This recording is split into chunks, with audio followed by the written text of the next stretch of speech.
오늘 말씀드리는 설교, 우리 지난주에 읽었던 본문이 이제 중간쯤 이렇게 있습니다. 그리고 못 읽었던 본문을 했는데 설교의 이해를 돕고자 철학자와 이 물리학자들 몇 사람을 이렇게 잠깐 소개를 합니다. 세계적인 그런 알려진 그런 철학자 칸트라고 하죠. 이 칸트의 순수 이성의 비판이라는 그런 저서의 도입 부분을 보면은 칸트가 자기 철학의 기틀을 잡고 주장하고 있는 그런 파트가 두 개가 있어요. 하나는 공간론이고 하나는 시간론입니다. 여러분 시간은 잘 아시죠? 그냥 가고 있는 겁니다. 지금도 가고 있는 그 시간. 공간도 아시겠죠? 아무것도 없는 그런 빈 자리를 얘기합니다. 그러니까 장소를 생각하면 되겠습니다. 자, 두 개의 파트가 뭐뭐 있다 그랬죠? 처음에 공간과 시간. 오늘 그저 설교 제목이기도 합니다. 이 칸트는요, 이 공간과 시간을 자기 철학의 좌표로 삼았어요. 그게 틀린 것도 아닌 것이 우리는 그저 태어나자마자 이 공간에 살아가고 있지 않습니까? 그리고 우리는 시간의 흐름 가운데 내던져져서 지금도 살아가고 있습니다.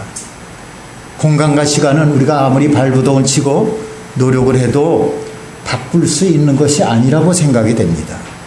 내가 아무리 그저 애를 쓰고 통성기도를 하고 방언기도를 하고 손에 그저 칼을 대고 몸부림을 쳐도 시간이 멈춰질 수가 있나요? 바꿀 수 있는 게 아닙니다. 이 칸트는요, 그런 측면에 기인을 해가지고 공간과 시간을 자기 철학의 기초로 삼았어요. 칸트보다 이 한 세기 앞선 과학자 중에 알작 뉴턴이라는 그런 사람이 있는데 아마 많이 들어보셨고 우리 예전에 학교 다닐 때 공부됐을 겁니다. 만유인력의 법칙이라고 있죠. 이 뉴턴도 자신의 물리학의 기초를 공간과 시간에 두고 있습니다. 인간이 아무리 그저 노력을 해도 바꿀 수 없는 그런 두 기준이 있는데 그것은 뭐예요? 지금까지 얘기했잖아요. 뭐예요? 공간과 시간입니다. 이 안에서 모든 운동이 일어나고 이 안에서 모든 법칙이 함께 활성화되고 있습니다. 그래서 공간과 시간을 근래에 삶의 기준이라고 그렇게 말을 했습니다. 레아 좀 깨우세요. 레아 여기 봐. 그런데 이 현대에 와서 절대적으로 공간과 시간이 바뀌었습니다. 독일의 물리학자, 아주 이제 세계적인 그런 물리학자 있죠. 이 사람 이름으로 뭐 우유도 나오고 뭐 여러분들 많이 들어서 아실 거예요. 아인슈타인이라고 있죠. 아인슈타인, 독일 사람입니다. 아인슈타인이 한 가지 실험을 했어요. 똑같은 시계를 두 개 가지고 하나는 지상에 두고 다른 하나는 비행기에 태웠습니다. 비행기에 탄 시계는 그저 계속 비행을 시킵니다. 한참 시간이 흐른 후에 두 시계를 비교를 해보는데 시차가 낮겠습니까? 똑같았겠습니까? 당연히 시차가 낮습니다. 비행기를 타고 다니던 시계가 조금 더 빨리 갔어요. 이 시간은 중력의 영향을 받기 때문에 중력이 좀 약해진 비행기를 타고 다니던 시계는 시간이 좀 빨리 지나갔습니다. 그러자 시간은 절대적인 것이 아니라 상대적인 것이라고 발표를 합니다. 좀 들어보셨을 거예요. 상대성의 이론이다 뭐 하면서 상대적이다 뭐 이런 거 많이 들어봤을 것입니다. 여기서 이제 나온 거예요. 이 아인슈타인이 발표한 겁니다. 우리는 차에다가 GPS 장치, 그러니까 내비게이션을 부착해가지고 우리가 사용을 하는데 이 내비게이션은 위성에서 보내는 그런 신호를 받아서 작동이 되는 거예요. 지가 알아서 이렇게 가는 게 아니라 저 위성에서 쏘아주면 그걸 받고서 가는 겁니다. 그런데 위성은 중력을 거의 받지 않기 때문에 지구보다 훨씬 더 빨리 움직입니다. 그래서 빨리 움직이는 시간의 거리를 벗어나게 만드는 거예요. 그래서 내비를 갖다 지시할 때는 시간과 거리를 보호하는 그런 장치를 거기에다 입력시켜야 우리가 정확한 내비를 사용할 수가 있는 거예요. 이처럼 현대 과학은 이 아인슈타인 이후로 시간과 공간이 절대적인 것이 아니라 상대적인 것이라고 이렇게 되어 있습니다. 그러니까 영화도 그렇고요. 여러 가지 과학 이론도 거기에 근거해서 활발하게 연구가 되어 있는 그런 상황입니다. 그렇다면은 우리의 믿음은 어떻습니까? 내가 믿음의 틀로 붙들고 있는 것은 혹시 시간과 공간을 여전히 절대적인 것이라고 여기고 그 시간의 한계에 매여 있는 것은 아닌지. 오늘 우리가 함께 읽어본 그런 본문 말씀에 보면은 우리는 시간과 공간을 하나님의 것이다 라고 인정해야 된다고 말씀을 하십니다. 하나님이 시간의 주인이시고 하나님이 이 공간을 창조하셨습니다. 그렇기 때문에 하나님이 시간의 주인이시라면 시간과 공간은 하나님의 뜻대로 움직이며 운영되고서 나아갈 겁니다. 하나님 앞에서는요, 시간도 공간도 모두가 다 창조적이라는 거예요. 오늘 우리가 읽었던 이 말씀은 지난주에 읽었던 그런 설교와 함께 연결된 것입니다. 지난주 기억나시죠? 지난주에 우리는요, 같은 하늘 아래 똑같은 시간 안에 한 사람은 행복한 12년을 보내고 한 사람은 불행한 그런 12년을 보냈던 두 사람을 만났습니다. 예수님 앞에서 희비의 쌍곡선이 교차가 됐어요. 야이로는 너무너무 행복한 시간을 보냈는데 딸이 이제 그만 죽게 되어가지고 그 다음에 이 12년을 혈루증으로 앓았던 그런 여인은요, 너무나 고통스러운 그런 시간을 보냈습니다. 주님께서 이 여인의 고통을 보시고 몸도 고쳐주시고 영혼도 고쳐주시고 그리고 사회적인 그런 죽음에서부터 회복을 시켜주셨어요. 기억하시죠? 오늘 본문에서는요, 예수님이 야이로의 딸을 고쳐주시고 야이로의 믿음을 확장시켜주는 그런 장면을 보게 됩니다.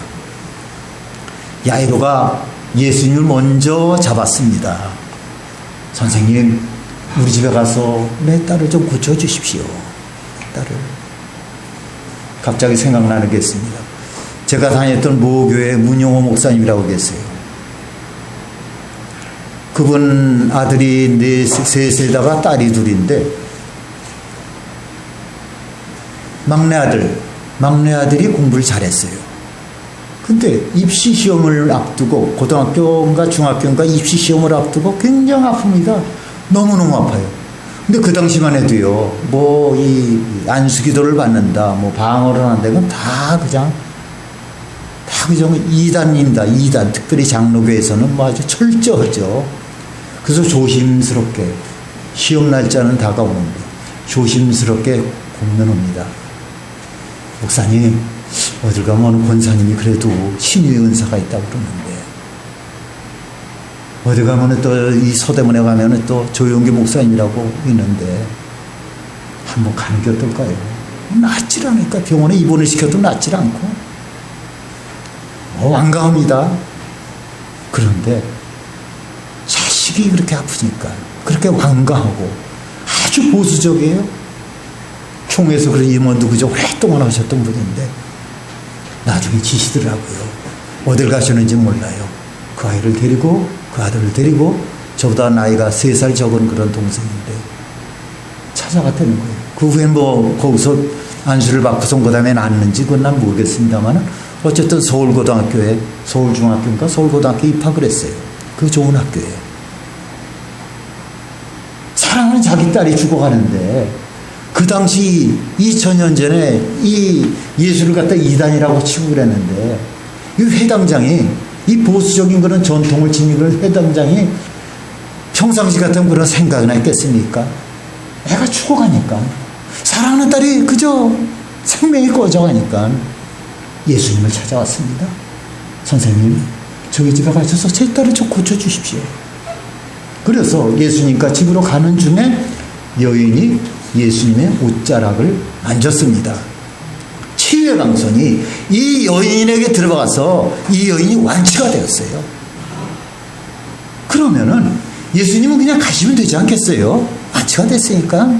근데 누가 내 옷에 손을 대느냐? 뒤를 돌아보시고 나오라고 하십니다. 여인은 부끄럽고 신뢰가 되는 것 같아서 나오질 못했는데 계속 찾으시니까는 그 심한 압박감을 견디지 못해서 예수님 앞에 나옵니다. 그리고 여인이요, 12년간의 고통을 하나하나 털어놓기 시작합니다. 생각해 보세요. 이 여인이 준비한 그런 간증문이 있는 것도 아닙니다. 정교하게 자기의 일생을 원고로 만들어서 3장 4장 정리해 온 것도 아니에요. 그냥 12년의 세월을 눈물을 흘려가면서 콧물을 흘려가면서 자기의 세월을 계속해서 간증하고 있습니다. 때로는 앞뒤가 맞지 않고요. 때로는 순서가 맞지 않고요. 그러면서도 계속 간증은 이어나가고 있어요. 그런데도요, 사람들이 다 은혜를 받습니다. 이 여인이 그렇게 고통스러운 시간을 보냈구나. 이 여인의 삶의 이야기를 갖다 듣고 보니까는 다들 마음이 찡해 옵니다. 나는 이 여인에 비하면 얼마나 행복한 사람인가. 이렇게 듣는 사람들이 다 은혜를 받는데 유독 한 사람만 은혜를 받지 못합니다. 누구? 야이로죠. 야이로는 너무너무 마음이 분주하고 급했습니다. 빨리 예수님을 모시고 집으로 가야 돼요. 아마 생각이 복잡했을 것입니다. 저 간증하는 저 여인 저 이제 끝날까 했더니 또 다시 이어지고 저 여인 이불 갖다 틀어 막을까? 아니면 예수님 이러면 안 되는 거 아닙니까? 이건 아니지 않습니까? 예수님을 강제로 해도 그저 끌고 가서 집으로 모셔야 될까? 이런 복잡한 생각 때문에 마음이 편치 않았을 거예요. 이렇게 해도 저렇게 해도 못하는 상황을 보내고 있는데 자신의 집에서 한 심부름 오는 사람이 전가를 가지고 왔습니다. 35절을 우리 함께 읽겠습니다. 아직 예수께서 말씀하실 때 회당장의 집에서 사람들이 와서 회당장에게 이르되 당신의 딸이 죽었나이다. 어찌하여 선생을 더 괴롭게 하나이까? 당신의 딸이 어떻게 해요? 죽었나이다. 어찌하여 선생을 더 괴롭게 하나이까? 이게 무슨 말씀입니까? 이제 예수님 필요 없습니다. 얼른 집에 돌아가셔서 딸의 장례를 준비하십시오. 그 말 아니겠습니까? 시간 보내지 마십시오. 이제는 다 날 샜으니까. 여러분, 이 아버지 된 야이로가요, 자기 사랑하는 딸이 죽었다는 소리를 듣고 그의 마음이 어땠을까요? 그의 심정이 어땠을까요? 아마 복잡한 생각이 들었을 거예요. 이 여인에 대한 그런 원망, 아니 중간에 툭 튀어나와가지고 그렇게 시간을 허비하냐? 간증을 하면 좀 짤막하게 하지 왜 그렇게 길게 하느냐? 또 예수님에 대한 그런 분노가 있을 겁니다. 그리고 딸을 지키지 못했다는 그런 자신의 자책감. 사랑하는 내 딸을 이렇게 보내야만 하는가? 그 허망함과 절망감으로 몹시 괴로웠을 거예요. 그 가운데 그를 더욱더 괴롭게 한 것은 두려움이었습니다. 그가 한정된 시간을 설정해 놨기 때문이에요. 딸이 죽기 전까지 예수님을 모시고 가야 하는데 딸의 생명이 끝나고 나면, 딸의 호흡이 끝나고 나면은 예수님을 모시고 가는 것이 그저 의미가 없다고 여겼습니다. 그래서 그는 한계의 시간을 정해놓고 있었습니다. 어떤 한계? 딸의 죽음 전까지의 시간을 마지노선으로 정했어요. 요 선까지다. 이 선까지 어떻게 예수님 모시고 와야 된다. 여러분, 시간은 가시중립적입니다. 시간 때문에 모든 사람들이 다 고통을 받아요. 누구에게는 자비를 베풀고 누구에게는 가혹하다는 그런 말이 아니라 누구에게나 비정하게 흘러가고 있습니다. 그런데 시간은 무섭습니다. 감정이 없이 흘러가요. 배운 사람이나 많이 가진 사람에게도 똑같이 한 시간이고 그렇지 못한 사람에게도 똑같이 한 시간으로 흘러가고 있는 거예요. 우리는 시간을 붙잡아 주려고 해도요, 그렇게 할 수가 없습니다. 얼마나 시간이 비정하고 빠르게 흐르고 있는지, 내가 한계의 시간을 설정하면 설정할수록 우리는 불안하고 초조하고 공포감과 두려움을 느낍니다. 예를 들어서 어떤 사람이요, 사법고시 시험을 준비합니다. 어려운 시험이죠. 사법고시. 한 번 떨어집니다. 그 이듬해도 또 떨어졌어요. 이제 3번째 시험을 앞두고 있습니다. 그래서 이 사람은 배수의 진을 칩니다. 이제 더 이상 물러날 수 없겠고, 내가 이번 시험에 또 떨어지면은 나는 사람도 아니고 그냥 차라리 죽어버리고 말겠다. 그렇게 배수진을 치고 시험 공부를 합니다. 이 배수진을 친다는 것은요, 때로는 좋은 자세라고 할 수가 있는데 세 번째 시험에서도 떨어졌습니다. 그러면 그 사람은 어떻게 됩니까? 이번 시험이 내 인생에 있어서 마지막으로 생각을 하고 노력을 했는데 시험에 또 불합격이 된 거예요. 시집 안 간 게 아니라 못 간 노처녀, 노총각들이요. 나는 올해는 꼭 시집을 가고 또 어떻게 해요? 장가를 가야겠다. 올해가 아니면 난 평생을 결혼하지 않고 그냥 늙어 죽어버리고 말 거야. 이런 마음으로 1년을 열심히 노력하고 버텼는데 12월 30일이 지나가도록 아무 소식이 없어요. 올해 안에 간다 그랬는데 아니야. 나에게는 그저 아직까지 음력이 남아있어. 이러고 있어도 시간은 지나가고 또 그들에게는 아무 일도 일어나질 않습니다. 내가 당한 이 시간의 한계는 이렇게 속절없이 흘러만 갑니다. 가끔 40일을 작정하고요. 기도하시는 분들이 계십니다. 가장 중요한 기도 제목을 가지고 간절히 소망을 가지고 기도하시겠죠. 그런데 20일이 지나고 나도 소식이 없습니다. 30일쯤 되면 초조해집니다. 32일, 38일, 40일이 되었는데도 아무런 변화가 일어나질 않아요. 그럼 어떻게 되는 겁니까? 사람들은 거기서 낙심을 하고 절망을 합니다. 하나님이 계시지 않는 걸까?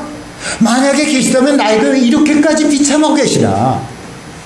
내가 이렇게 간절히 엎드려서 기도하고 이렇게 이 한계 상황을 정해놓고 간절히 기도를 하는데도 왜 하나님께서는 나에게 아무런 응답도 주시지 않는가? 내 기도가 어디서 어떻게 무엇이 잘못된 것인가? 사람들은 거기서 심하게 낙심하고 두려워합니다. 야이로가 느낀 두려움이 바로 그런 두려움이었어요. 내가 딸의 죽음 이전까지를 한계의 시간으로 정해놨는데 그 시간이 지나가 버렸습니다.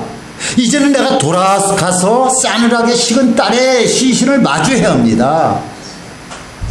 여러분 이게 얼마나 두려운 일입니까? 얼마나 시간이 지났다는 이 두려움.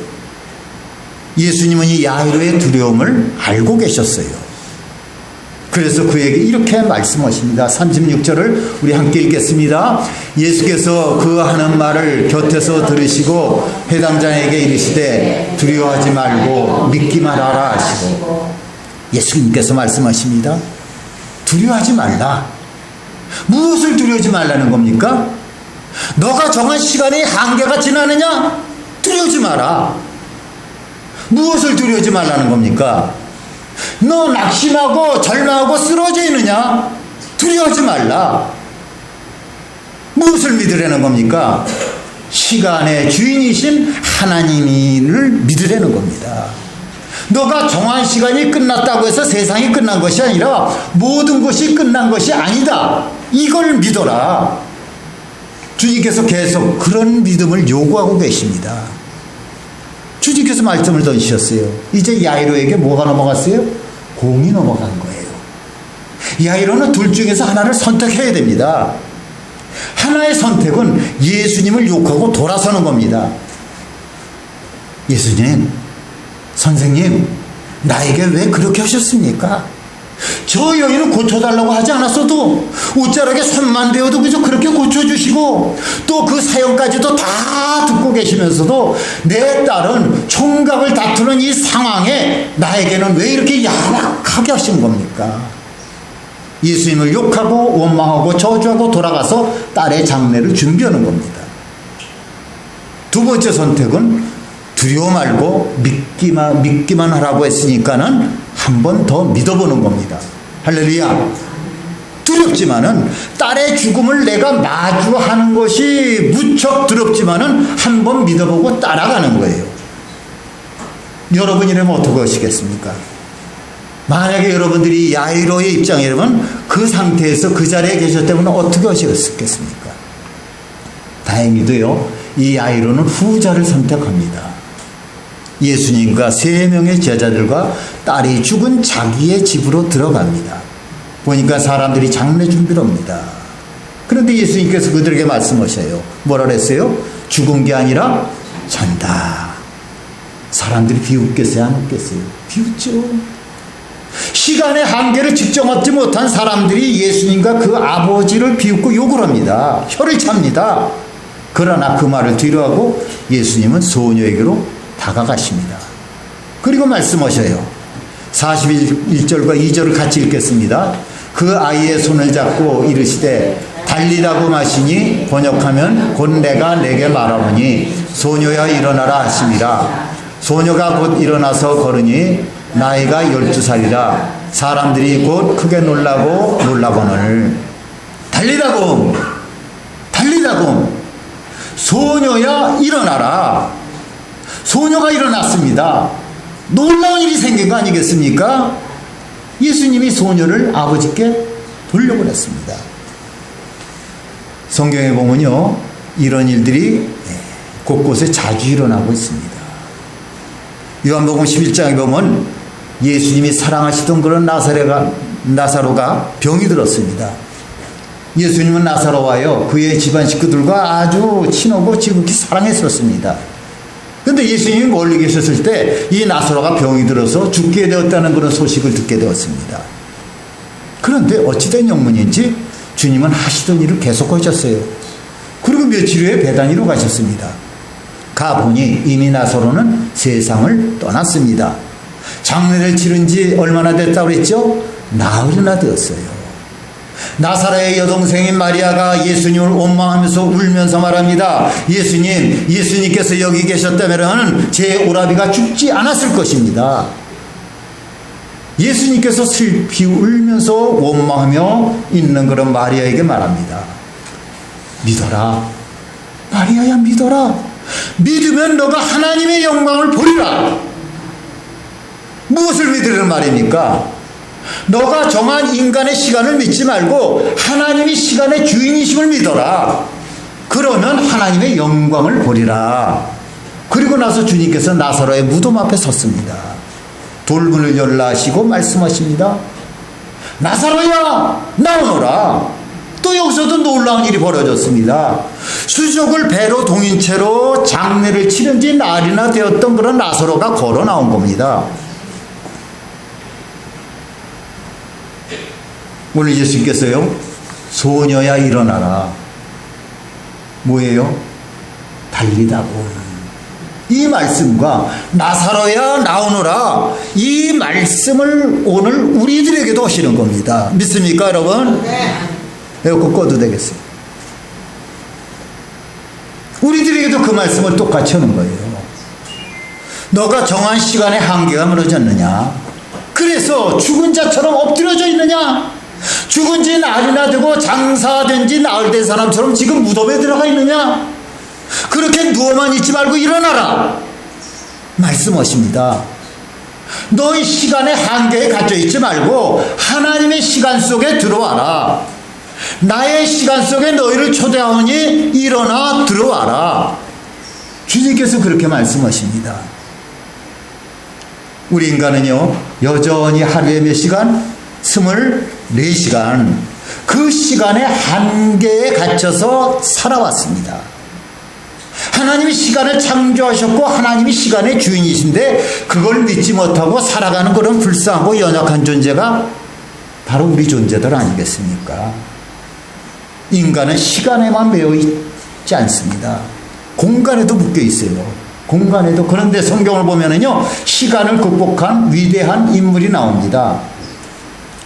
돌아오는 우리 수요예배 때 이렇게 또 설교를 하겠지만은 마태복음 8장에 보면요, 한 백부장이 나오는데 그 백부장에게는 한 사람의 하인, 종이 있었습니다.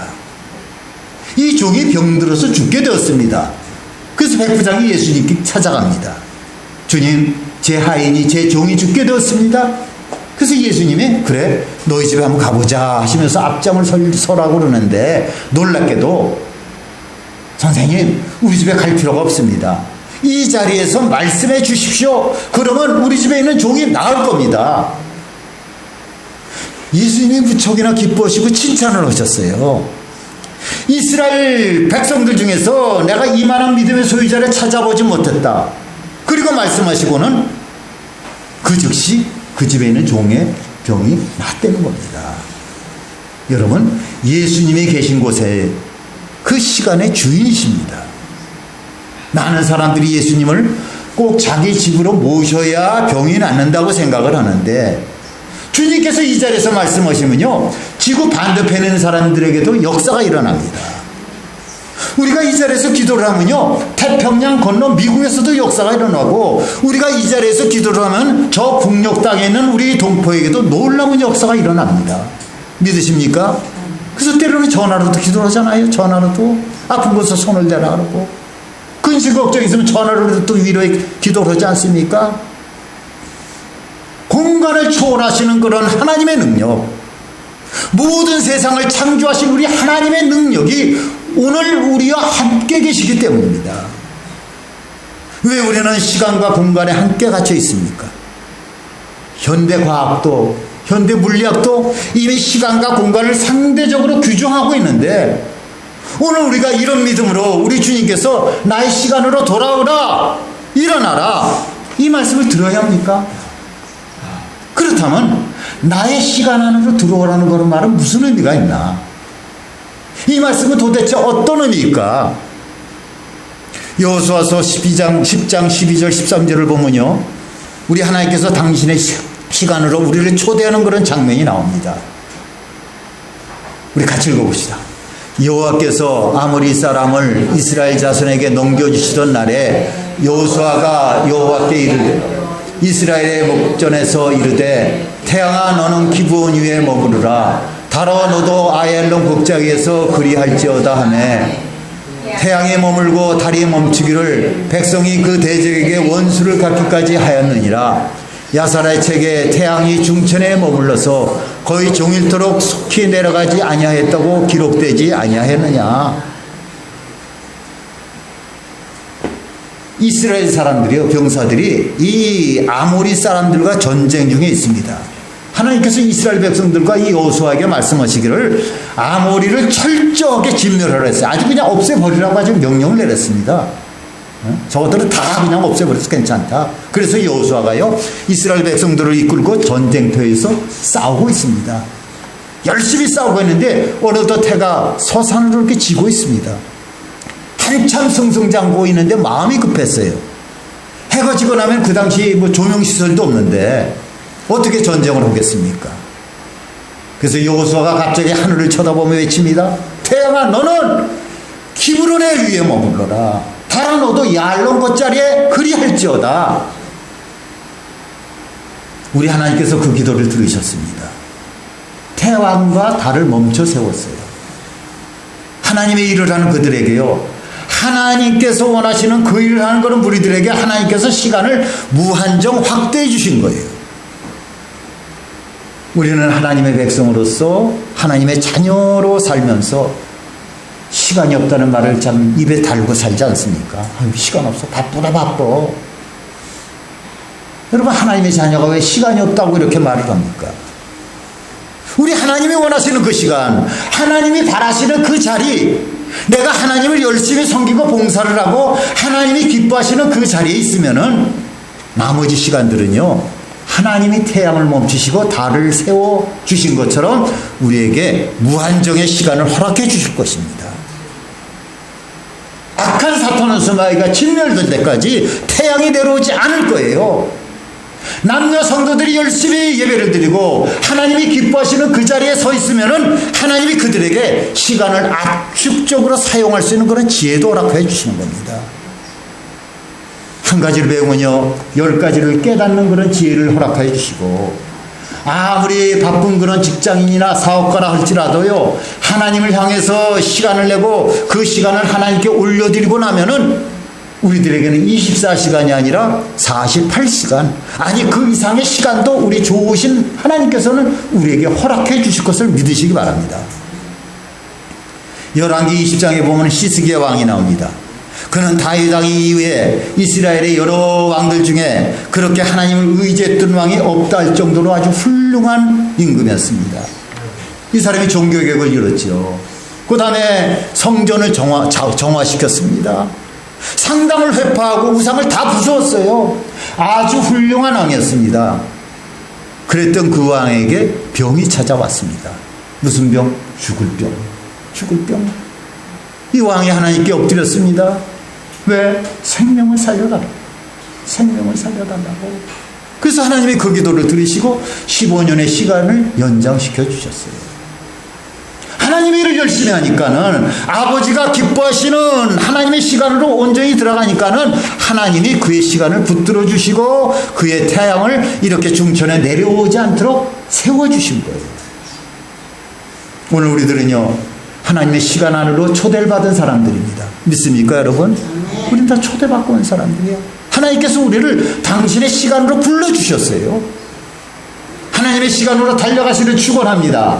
축원합니다. 하나님이 기뻐하시는 그런 사명의 자리에 서 있으면은 하나님이 원하시는 그 자리에서 성실하게 섬기면서 봉사를 하고 있으면은 하나님은 우리의 시간을 당신의 시간으로 영원토록 인도해 주시는 거예요. 왜? 하나님이 시간의 주인이시기 때문이죠. 이 시간의 주인이신 하나님과 이제 이 시간 이후로도 영원토록 인도해 주실 것을 믿으시기 바랍니다. 이 시간의 주인이신 그런 하나님과 이제 2019년 이 후반기를 믿음으로 살아가기는 우리가 되길 바랍니다. 올해 벌써 6개월이 지났죠. 3주가 지났습니다. 올해. 그러는데도 이룬 것이 없다고 낙심하거나 절망하거나 두려워하지 마시기를 축원합니다. 우리가 하나님의 시간으로 들어가기만 한다면은 하나님은 많은 일들을, 위대한 일들을, 크고 비밀한 그런 일들을 나를 통해서 성취시키고 이루어 가실 겁니다. 그런 놀라운 역사가 남은 하반기 동안 놀랍게 이루어지기를 주님의 이름으로 간절히 축원합니다. 축원합니다. 우리 찬송가들이